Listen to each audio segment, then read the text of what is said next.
Welcome to Libertarians Drinking Coffee Live. And yes, I actually have coffee. It's true. I do have the coffee here a little bit past 3 p.m. on the East Coast. Thank you so much for giving me a small chunk of your afternoon. And we are talking today with someone who's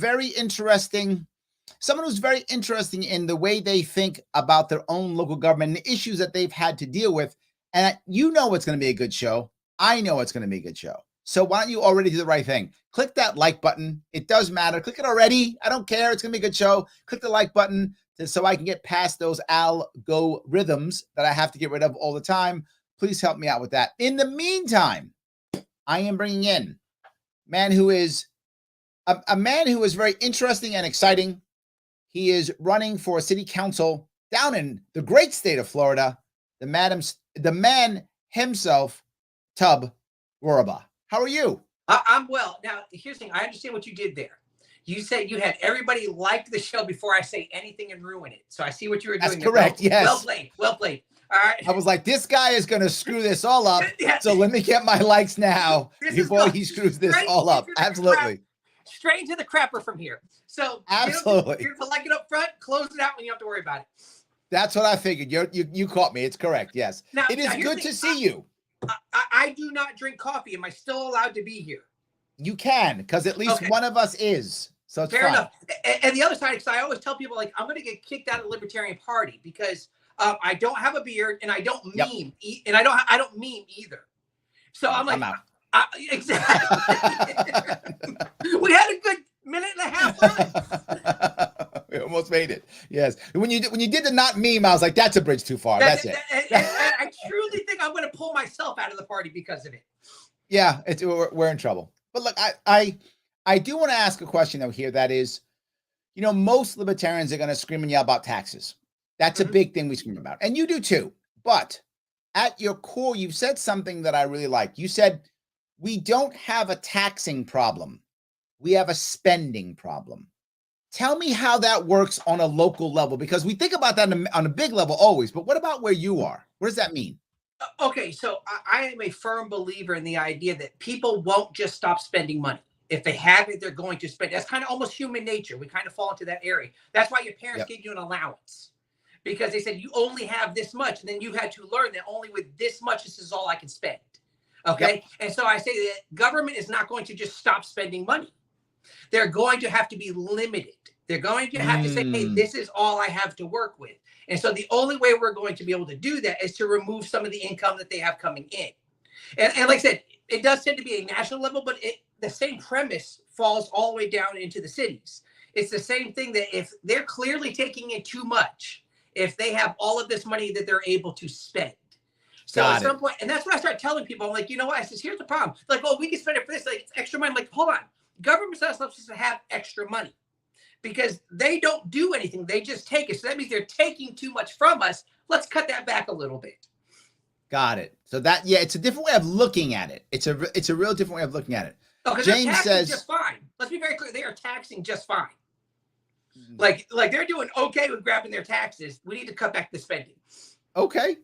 James says Larry doesn't smoke weed and we still keep him around. Okay. So yeah. Okay. So there we go. See, so we're okay. I don't smoke weed either. Never have. There we go. There we go. Yes. There we go. All righty. Alexander likes you. He says, already love this guy. Great sense of humor. So you're winning. I love it. Look, if you like what he's saying, then do me a favor. If you're listening, you like it, head over to tub4jax.com. And if you're listening, that's TUB, the actual word FOR, and then Jax, which is JAX. Actually, tub4jax.com. On the website, they can actually type in the number 4. I took both of them. Look at that. It directs to the same place, obviously, but I grabbed them both at the same time. Look at that. You can do either of those if you want to. That's amazing. I appreciate that. So let me go back to the taxing part, though, because you're not happy with taxing either. And you said that you're for a fair tax. And sometimes libertarians get mad at that one. But tell me why fair tax. Okay, so here's the way I always say it, because fair tax has a certain level of notoriety. It's already out there. So, in fact, that's actually kind of how I got involved in libertarianism, was Neil Boards. Okay. So he was a fair tax guy. He started catching my attention. So I like it more of the idea, if we don't like the idea of fair tax, think of consumption. That way there you kind of pay as you go. Like you determine how much taxes you're going to pay because you decide whether you want to buy that or not. And then sometimes the amount of taxes that go on top of that might determine one way or the other what you do. What I like, though, is because we get into this area where what we know politicians do, they kind of divvy up tax breaks to their people. That's how they kind of cut deals. So the good thing about something like a fair or flat tax, consumption tax, gets rid of that because they no longer have control over what they're able to do with that. And so now the good thing about it, it truly becomes fair, for lack of a better term. Everybody's paying into it. So you can't cut deals. Nobody finds a way out. You either pay into it or you don't pay into it based off of your own choice. Okay. Sam says Gen Y and younger generations don't understand the concept of an allowance or a budget. And my three sons would say yes, exactly to that right there. Budget, there we go. Talk about. Budget just means I ran out here, but I'll just go get more. Wait, that's exactly what government's doing. Yes. I'll just go find more. It's fine. Absolutely. I love it. I love it. So, but there was a personal issue with you, right? Yes, sir. You had to deal with the city and your local church. What happened there? Okay, so I actually pastor a church. And so with that, what it was, this is before COVID. So people sometimes think, oh, we got to shut down because of COVID. This was before COVID. So what it was, I'll try to make this as fast as I can. So no. Don't go fast. Don't go fast. Just talk. All right. So we had our church building. We had purchased it. We've been in it for about 6 years. And then we had our annual fire inspection one time. We've been there for 6 years, never had an annual fire inspection. And then actually the church that was there before us for almost 8 years never had a fire inspection either. So what happened was they came in, they did their routine inspection, and they said, hey, just change these minor things. We took care of them. All of a sudden, they reached back out. They said, hey, we have all of these issues. Permits weren't pulled for some of this work that was done. And it was like temporary walls, stuff along those lines. Nothing major had happened. And they're like, yeah, well, they didn't pull the permits, so we got to figure out what we're going to do about that. So I started the process. Well, then we had a pretty large meeting. It took some doing to get to that point. There was one council member there. It was actually kind of funny because it's the position I'm just happen to be running for now. And so he was able to finally do. My immediate district council member didn't care about it at all. It was a non-issue for him. So I reached out to this one. They have these at-large positions, and they actually represent the whole city, not just districts. Okay. So I reached out to this one gentleman. He finally kind of got involved, and he called this meeting together. And I went into it. I think it was just him and I. And it was all these city officials all sitting around this table. So I walked a little blindsided. And so they kind of started. They tried to ambush you. That's all it was. And so I started kind of going around. And I like to take notes. I like to keep notes of everybody I've talked to, what I've done, what I've tried to do. And it kept going around the table. And everybody kept passing it off to another department. It was, oh, it's their fault. It's their fault. It's their fault. And finally, it came to the fire department, and he couldn't go any further. It stopped with him. And so I kind of called him out, and he got mad. So he actually came that very next Sunday and shut us down. Wow. He didn't file any paperwork, no cease and desist stuff, nothing. In fact, he wasn't even supposed to be there. He was supposed to be down at a Jaguars football game. And he went over there and shut us down in the middle of the service. So I called our local news station. They actually had me on, and it shouldn't take that. It shouldn't take that to actually get somebody in government to do the right thing. And so I kind of made the stink. They jumped onto it. All of a sudden, city council, this one council member started all of a sudden. Here was my complaint, though. I said, when I went into that meeting, I felt like he was representing the city and not me. Yes. And so for me, I think, to me, council members should represent the people, not the city. Yep. They're almost like a liaison between the two. Okay. So I remember, here's what I started doing. I started fussing a lot. A lot. Trust me, Mr. Sharp, a lot. Okay. Like my wife was so sick of me fussing about this process. And here's what the thing is. I tell everybody all the time that you can't fuss and do nothing. You got to do something. Yep. And then unfortunately, one day it hit me. I'm like, wait a minute. That applies to me too. Like that's great advice for you people, but not for me. And then I finally realized that running for city council was that my do something, because I saw so many things that just didn't seem right. And then as I started growing in this process, you see plenty of other things that aren't right. And so for me, it was just a matter of, okay, let me be willing to do something to try to right all of those wrongs a little bit and maybe be a true advocate for people instead of for the government. There we go. I love that story. Your Libertarian part of Duval County, which you know well, says fussing a lot. True Libertarian there. There it is. See, but I did something. So, because here's the thing. Like, I've been a registered Libertarian for over 15 years. Like, I'm not new to Libertarianism. I'm just new to actually doing something. There we go. Yes, I like that a lot. Like That's most good. Libertarians. That's good. Sam says, in New York, it is a felony to disrupt an active church service. I actually didn't know that. Wow, that's good. I had to play that card once when a city employee tried to disrupt our Sunday service. Wow, I'm glad I know that, Sam. I would like to know more about that. I would like email me. I would love to hear about that, to see how, because that's a pretty good idea. And there might be a good way to implement that even down here.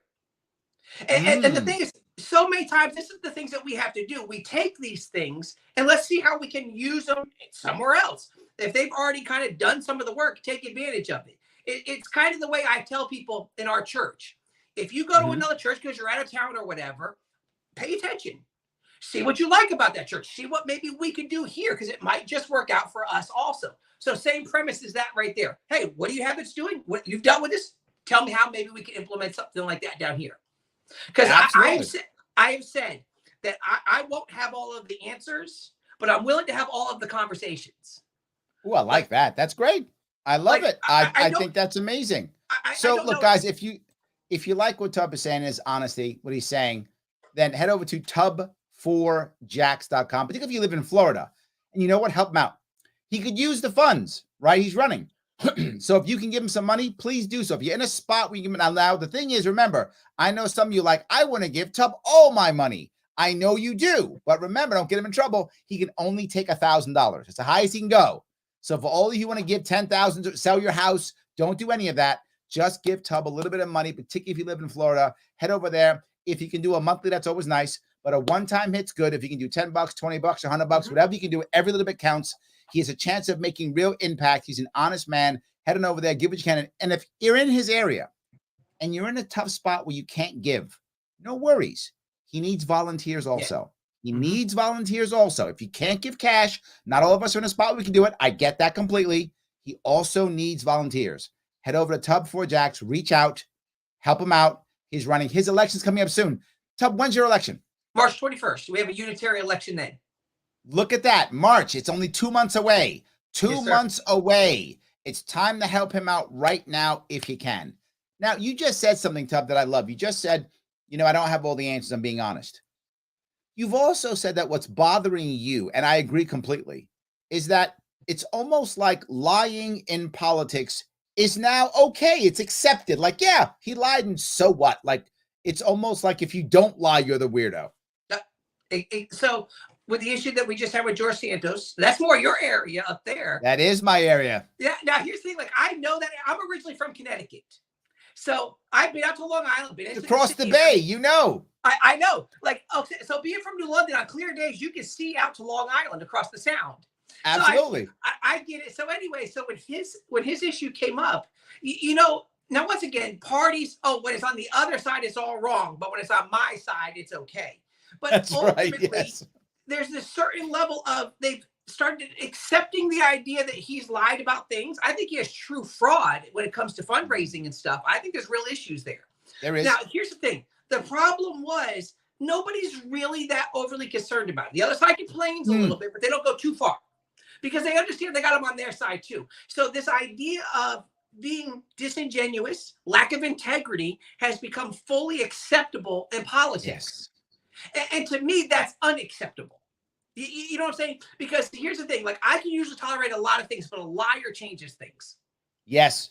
Because with a liar, you never know when they're telling the truth. And unfortunately, you start assuming they're lying to you, even when they are telling you the truth. I say this all the time, right? I have a saying, which I'll say, I can have you mad at me. I can have you believe I'm wrong, think I'm totally wrong, but I can't have you not trust me. Right. That's when it's over, right? You can go, Larry, I love you, but you're wrong on this. Or Larry, I'm mad at you because you did this, right? That's fine. Yep. We can get over that. You and I can sit down, have a conversation, work through some of the stuff and deal with it. But once you don't trust me, who cares? And that's the issue. Here's the thing. It's so odd because if they were in our lives and they talk to us and they lie to us straight out like that, we'd probably turn our hands up and be done with them. Like, hey, listen, I'm not going to deal with this anymore. I'm not expecting anything different from you. This is how it's going to be. Yet for some reason, though, when it becomes elected officials, we don't care. It's like it's an understanding now that it's an ongoing joke. Who are the worst liars? Politicians. Yep. Well, because you've allowed them to be. You've allowed 100%. them to be liars, and then you know they're lying, and you vote for them anyway. Absolutely. And so for me, in all honesty, I just wanted to bring a little bit of integrity back, a little bit of forthrightness, a little bit of, hey, you know what? I'm going to tell you the truth. You might not like it, but I'm going to tell you it. And I would much rather, kind of like what you just said, I would much rather you be angry with me, tell me, we'll talk about it. We'll get things straightened down. Because as long as we can still talk and honesty is still on the table, a lot of things can still be accomplished. And let me be honest with you. I'm going to talk about which side of politics you're on. If you're forthright and willing to have conversations, usually you can reach something. You can find an area where you can work from. 100%. Sam says, correction, it's a Class A misdemeanor, so it's not a felony. Okay. It still starts. Still good. It's still clearly good. more than what we have going on here. There we go. So there we go. Thank you, Sam, for that clarification. I appreciate that. Joe says, I ran my first time because I was complaining about the terrible candidates on my ballot. I was complaining. So I ran the next cycle. And then see that? There we go. And then Joe complained about the terrible candidates. Said, I actually know Joe. That's why I'm saying that. And then he was still complaining. Exactly right. It's good. I love that. Yes. Patty says, I just posted this Facebook. Awesome. I don't have all the answers, but I'm willing to have all the conversations. And that's a proper quote. Yeah, look at that. Very nice. Yes. You know that doesn't always happen. A lot That's of times correct. the quote will be about half right. Absolutely. Yes, absolutely. Nice. I love that. You're growing fans. Look at you, Tub. You're growing fans. I love it. It's good. Yes. The Dark Dry says, modern society is all about lying. Politicians, media, everything. All lies drives me crazy. Well, that's a good question, Tub. So are the politicians, I mean, it's kind of what you're saying in a way. Politicians are lying because we've created an environment to where it's okay. It's okay. It's not. So if we didn't accept kind of what he's saying, if we didn't accept it, they couldn't lie, right? I mean, that's what you're saying. So, because imagine if we realized somebody running for office lied about something, because that's what happens. And imagine if we said, you know what? You lied. I don't trust you. You're not getting my vote. And I don't care what party you're with. Like I would say that, okay, as a libertarian, naturally we want to support libertarians. But as a libertarian, if you get up there and lie, I go, I'm not voting for you. I don't care if you're my party or not. Right. But that's not what happens. I mean, it's like I said, we've produced the beast. We've made the beast that's made this okay. So we're complaining about what we put into motion. We'd rather complain about it than actually do something about it. So let me then move to the next piece. Okay. Talk about taxes, the flat tax. Right. Move to the next piece, which is property tax. Yes, sir. You want to get rid of property tax. By the way, I would love that too. The problem is right now, New York State has so much money in property tax that the state would probably collapse if we got rid of property tax. But I want to do it. Like I want to get rid of, I'm with you. How do you handle getting rid of property? Like, how do you even start something like that? Okay. So I actually have a plan. It seems a little crazy, but here's what it does. It starts conversations. Okay, let's always start a conversation. So a little while back, I said that you will never own your house because even when you pay off the bank, you're still going to pay the government. Right. Okay, so here's what I came up with. I came up with an idea. Think of the consumption style tax, a flat tax, but with your property. So here's what I'm saying. So let's say, just for simple numbers, you're going to buy a house that's $300,000. Okay. For flat, easy numbers, we say the tax percentage of that is 10%. Okay. Just to make it easy. So now you know that your mortgage is going to be $330,000 because you added your taxes in and you're covering. Now, here's what I've suggested. You can put that money into your mortgage and you're just going to pay your mortgage like you ordinarily would. And once that's satisfied, so is your tax burden. Because you paid your taxes. Or I even said, you know what you could do? You could just pay it up front. Like I buy my house and I go, hey, listen, it's $30,000 tax. I'm going to pay that money now. I'll just pay my mortgage out, but my taxes are satisfied. Now that number, we can mess around and see where we're at. So hold on. Now, the question I have is, so what if I sell my house? Does the tax burden reoccur again? Yes, it does. So whoever buys your house, it's not on you, it's on the buyer. So whoever buys your house will then pay that price. So here's what it does. It's perfect for people who just want to own their home and live in it forever. Okay, which is what's happening. So a couple quick examples. Right here, I'm sitting in my house right now, and 2 doors over, right along the river. I always tell everybody I'm Riverview, not Riverfront. I can't afford Riverfront. I can afford Riverview. And so 2 houses over, he actually acquired his house because of unpaid taxes. So that's how he got it. So he ended up paying like $108,000 or something like that of a house that he just sold for over $600,000. So now here's the other issue. Okay, this is what really got me. So the lady next door to us, actually, she just passed away. She was 95 years old. Okay, she moved into her house in like 85 or 86. She had it paid off by the time she was 88. And by the time in 88, not by the time she was 80, in 88. So she'd been living all this time with her house paid off. Now, here's the thing. Unfortunately, at 95, it would be very easy for her to forget about her property tax. Very easy. And you know, she did that for 2 years. Somebody could buy that house out from under her, even though she's lived there for 40 years. And so my plan is I want to get rid of that aspect of it. I want to make it that if you live in your house and you pay it off, it's yours. And you don't have to worry about the government stealing it from you. And so that's why I said, what's a way to attack this? Now, here's the thing is, the other side of the problem, people go, well, cities and states rely on that tax money. And I go, okay, well, I get that. So they're going to get it. They're just going to get a set amount because, once again, control the spending. Right. So they're going to get a set amount. But also, if I sell my house today, whoever's purchasing my house will have that tax burden again. So anytime something sells, you're going to generate that revenue again. But it gives the people who say, I'm here and I'm staying, and I don't want government stealing it from me. They have it out and they've accomplished it. Well, there we go. Okay. There we go. I like that. I like that. Good idea. And I know it needs details. Like people way smarter. No, it's great. Look, any plan that is going to start actually cutting taxes and start lowering spending, good. Yeah, let's have a conversation. That's your point. Let's have all the conversations. I'm in. Maybe there's a problem in there somewhere. Fine. Sure, let's have the conversation. Let's talk it out. Yes, 100%. Yeah. Absolutely. Michael says personal property taxes are a contradiction in terms. It's not personal if the government is involved. Right. And it's not property if you had to rent it to him forever. And let's be very clear. So Michael there is pretty solid anyway. In fact, he was just on last week. He was indeed. He goes on to say, good afternoon, Tub. Very proud of the work you are doing. You are making us in the Liberty community very proud. I appreciate you got fans. I appreciate him pandering and lying for me. There we go. We got to get behind each other. Thomas says honesty is the best policy. There we go. It doesn't seem so simple. That's kindergarten stuff. Yes, it is. Kindergarten. And so what happened that we got so smart that we forgot what we should actually be focusing on? Literally, Patty brings this up. She says, how do we teach children lying is bad when the lies are all around us? Most people are okay with. What consequences are there for lying? Now, this is exactly what she just said. Like, she's on board with you. The society is making it harder for us to teach our kids what's right and wrong when outside of our household, it's okay. Do you know that and like what I'm talking about doing is just trying to be forthright and honest about things. Just, hey, here's where I'm at. And telling people, hey, I don't know. Let me find out. Let me talk to some people. Saying those type of things is now absurd.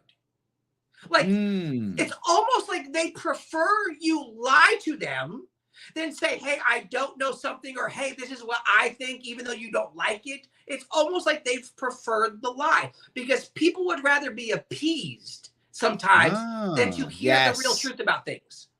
And that's why I often say people aren't ready for real freedom. Many people are not ready for real freedom because they've become so accustomed. Then this is important. This is so important. Libertarians fail at this often. Libertarians will always say the same thing. Excuse me. Everybody wants to be free. Everybody's got to be free. Everybody wants to be free. And the point is, that's not true. Some people don't want to be free. And we shouldn't be mad at them. We should just get them to not force us to not be free.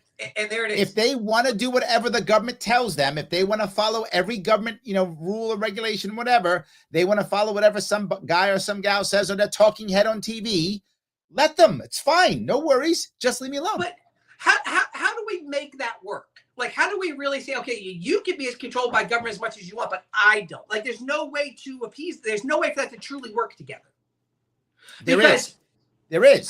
How? If we change licensing to credentialing, Okay. That's the way. So I'm not going to go to some barbershop who doesn't have a government license. No worries. We'll make a government credential, which means if you want to cut hair without a government license or credential, you don't go to jail. If people don't want to go to you because they only trust government, they'll only go to the government-backed barbers. Okay. And that's fine. Now, what will happen is one of two things. One, that government license will be important and the public will care about it, in which case they'll only go to those licensed people and they will voluntarily do what the government tells them to do. Or they won't care who cuts their hair and they'll go to whoever guy or gal they trust, regardless of government license. So I think you can do it.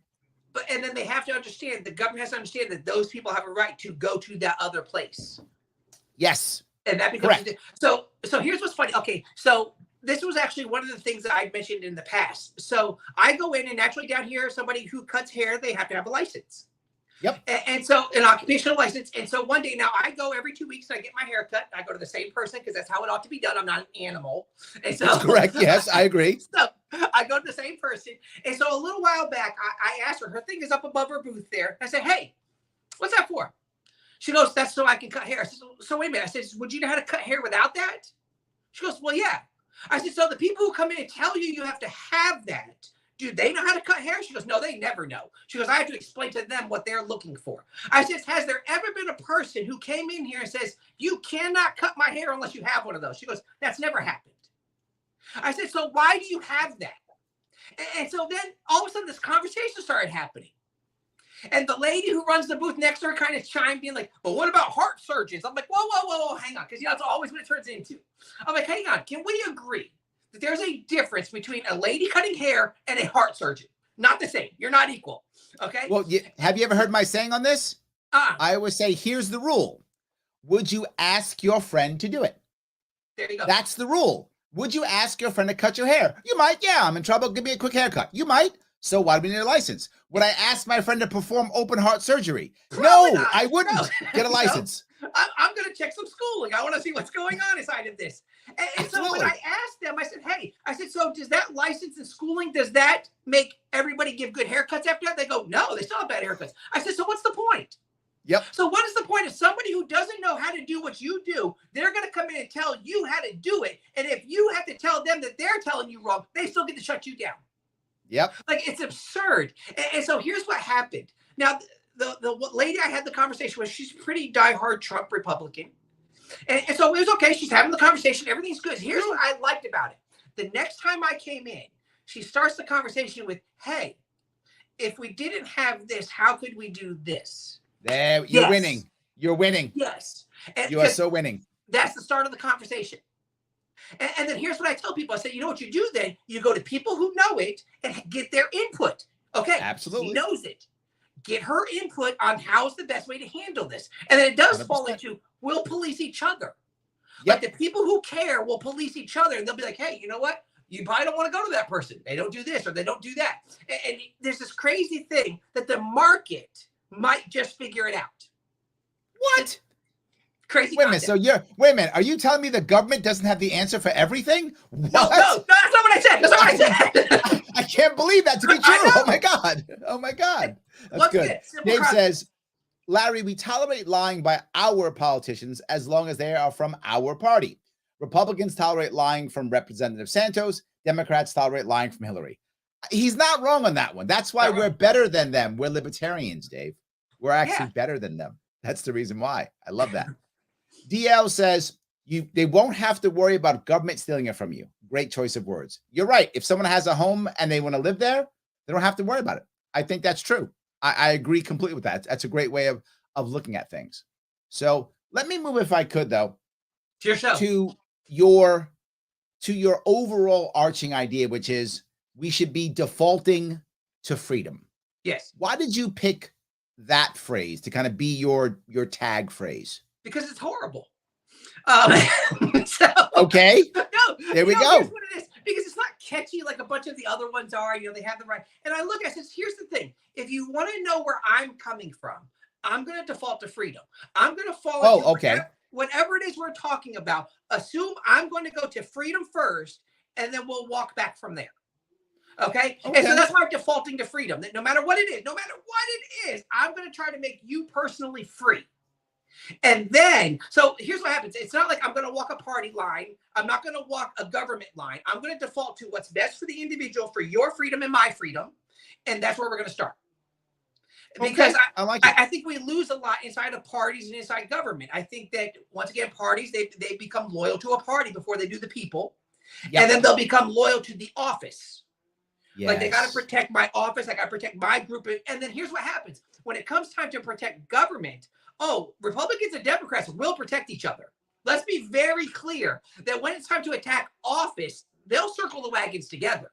But when it comes time to separate, they're going to fall into their own camps. Right. And so I say that, assume that what I'm going to do, in fact, we just had an issue here in town where we keep giving money to the local football team. And I said, listen, here's the thing. I said, you got to understand that for me, anytime spending bills come up, okay, I'm defaulting to no. My first answer is no. And now you've got to win me over from here. Right. Okay. I get you. Right now they default to, of course we will. Of course we'll spend your money. And so I want to let everybody know I start no, and then you have to change my mind. If you like what you're hearing, then do me a favor, guys. Head on over to Tub4Jax. That's TUBFOR or the number 4. Jax, JAX.com. Head on over there. Look at what he's doing. Particularly if you live in Florida, but even if you don't, if you've got some cash that you can spare, throw him 10, 20, 30, 40, 50 bucks if you can. If you got it, he can use it. His election's in 2 months. Don't go more than 1,000. I know Sam is like, I want to give him $5,000. I know, Sam, you want to give him $5,000. He'll get in trouble. Don't do that. You're going to get in trouble. Hey, now here's the thing. We have 2 other libertarians running for city council here also. So if you have 5,000, there's a way to get rid of 3 right there. You could, but they will be on the show next time. So for me. All right, you're right. They'll be on the show next time. Guys. Yeah, there'll be no show next time. Yes. The reality is, if you can, but if you're not in a spot to give, I get it. Not everyone has cash they can give. I get that. If you can't, he can use volunteers also. He needs people to meme. Remember, he said he can't meme. So he needs people to meme. He needs people to respond on Facebook. He's trying to meme for me. He needs all that stuff. He needs people to do phone calls, knock on doors if you live nearby. All those things. Head over to Tub4Jax. And then if you can help out, please do so. Am I allowed to add to that? Go ahead. Okay. So I do a lot on Facebook, unfortunately. Like, I was on Facebook for years. My life was just fine. But with the campaign, I had to get, so now I'm Tub4Jax on Facebook. Okay. And so here's what happens. I tell people, because not everybody has money or not everybody lives around here. Here's what you can do. Get on there. What you say all the time. Like, share, follow. Like, share, and follow. Numbers matter. Here's what happens. You know, one time I had somebody follow me on Facebook and they were getting involved in conversation. They were great. And they go, hey, they lived, I want to think like in Alabama or something. They go, but hey, my mother lives in Jacksonville. I'm going to tell her about. There you go. And there we go. Even if you don't live in the area and you can't knock on doors and you can't go and do these other things and maybe you don't have the money, hit me up on Facebook, like, for real. And help me out there, help spread the word through there also. Every one of those counts. So let me ask you about your actual race. The election's in 2 months.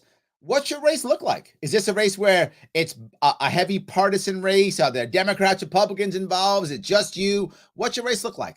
Just me. You're so pretty, Mr. Sharp. I hope so. That'd be amazing. I hope so. I can hope, Tub. So actually, right now, there are 6 of us.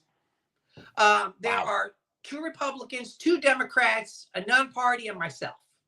Okay. And it's for 1 seat or for multiple seats? For 1. Ouch. For 1. Okay. Yeah. Oh, yeah. And so here's the thing. It's a unitary election. So what happens? The top 2 come through into the general, if you will. Okay. Got it. So, and it doesn't make any difference what party they're in, just the top 2 vote getters.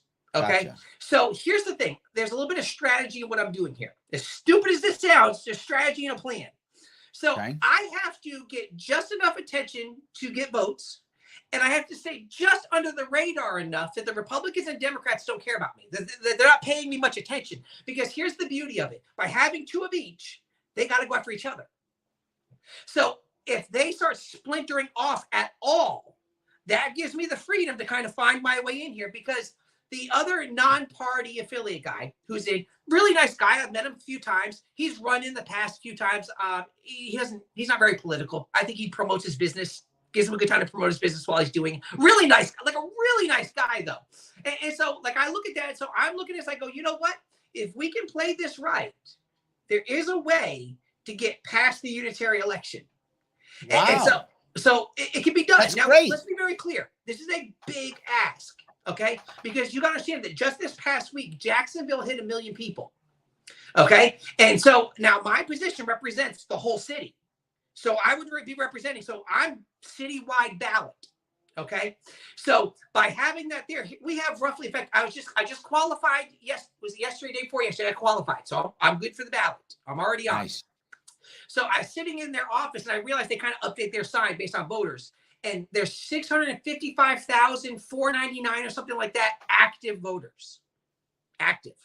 So this is a huge race, actually. People don't understand that. They think city council, because in most of the country, a city council run's not that big. But this is a big one. And this is, to me, this is a great opportunity for libertarians.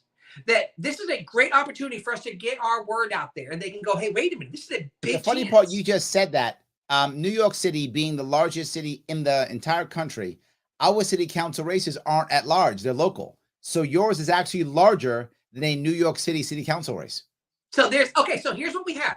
Because ours is not, we have 50 or 40 people, 40 some odd people on our city council.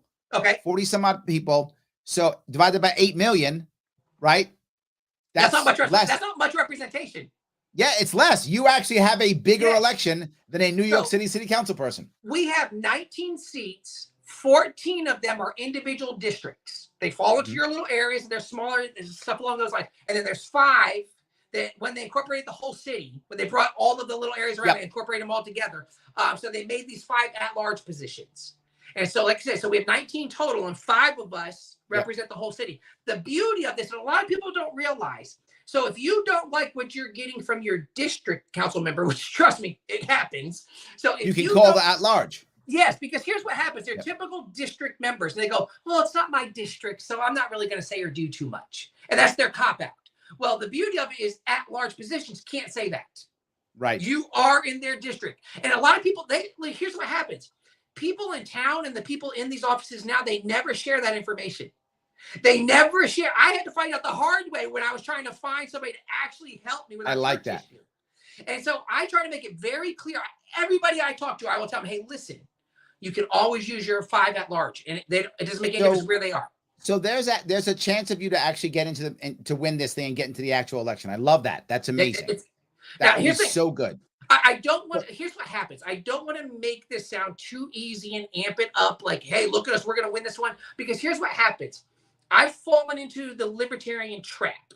Okay. The libertarian trap says you follow we get in our own little circles, and we're like, and you see these libertarian candidates. It seems like they're crushing it, and you're like, these dudes are going to win.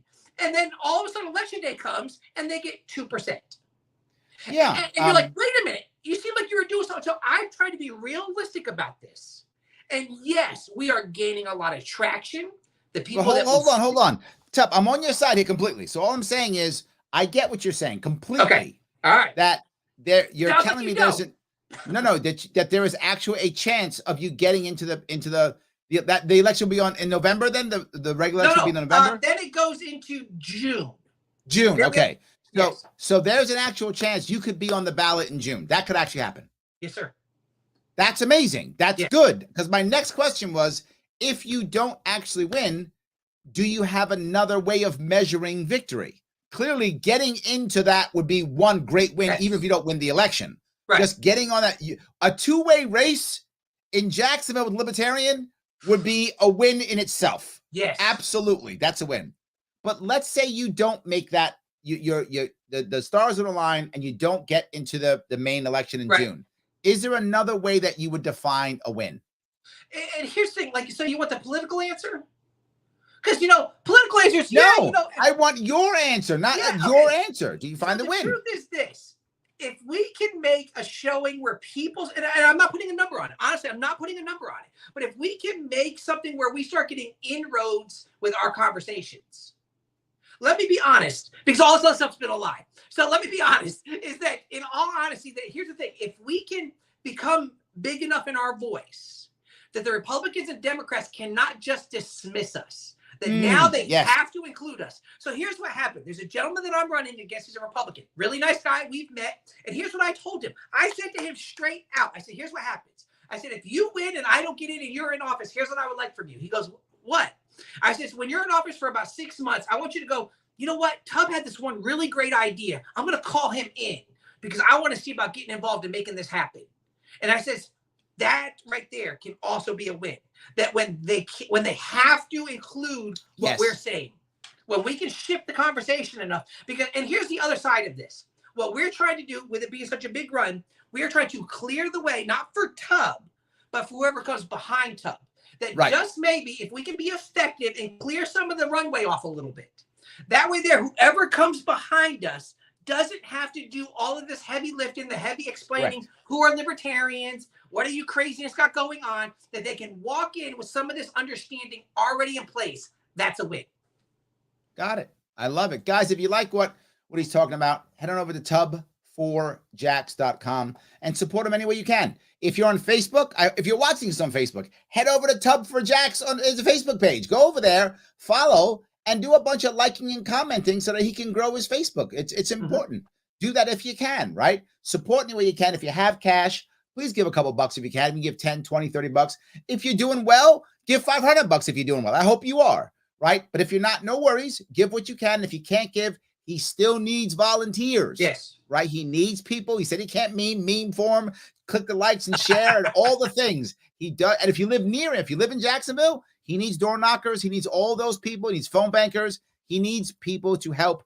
If you can help, please help. Now, Tubb, is there anything that I've missed that we should have talked about before we wrap this up? Well, you mentioned that I don't meme, but you didn't mention the fact that I don't grow a beard either. So if somebody can grow a beard for me, I'd appreciate that too.